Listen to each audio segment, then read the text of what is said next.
এই দুনিয়ার জীবনটা ধোঁকা, একটা ছোট্ট জীবন, পুরা ধোঁকা, কিচ্ছু নাই এর মধ্যে। আমার কথা শোনেন, এই দুনিয়ার জীবনে কিছুই নাই।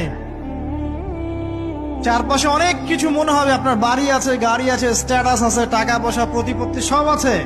আদতে আপনি একা, আদতে আপনাকে একাই কবরে যাওয়া লাগবে, একাই আল্লাহর সাথে হিসেব নিকাশ দিতে হবে। কেউ নাই সাথে, আমাদের সাথে কেউ নাই। কিন্তু আপনি মনে করছেন যে সেলিব্রিটিজম, বড় আমি পলিটিক্যাল নেতা হয়েছি, আমাকে সবাই চেনে, আমি ইকোনমিক সেক্টরে লিড দেই, রাষ্ট্রকে লিড দেই, আমি ধর্মতাত্ত্বিক ক্ষেত্রে লিড দেই, আমাকে দেখলে মানুষ বাহবা দেয়, ইত্যাদি ইত্যাদি।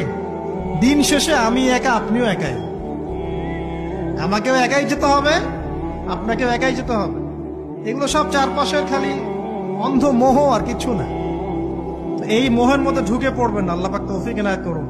নবী সাল্লাল্লাহু আলাইহি ওয়াসাল্লাম বারবার বলতেন, আল্লাহুম্মা ইন্নী আউযু বিকা মিন ফিতনাতিদ দুনিয়া, বলতেন না?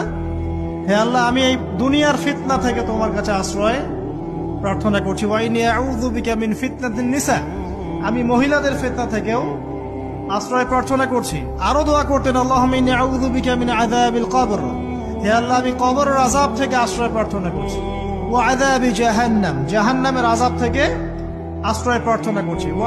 ওয়া মিন ফিতনাতিল মাহইয়া ওয়াল মামাত, জীবন মৃত্যুর ফিতনা থেকে আশ্রয় প্রার্থনা করছি। ওয়া মিন শাররি ফিতনাতিল মাসিহিদ দাজ্জাল, এবং দাজ্জালের ফিতনা থেকে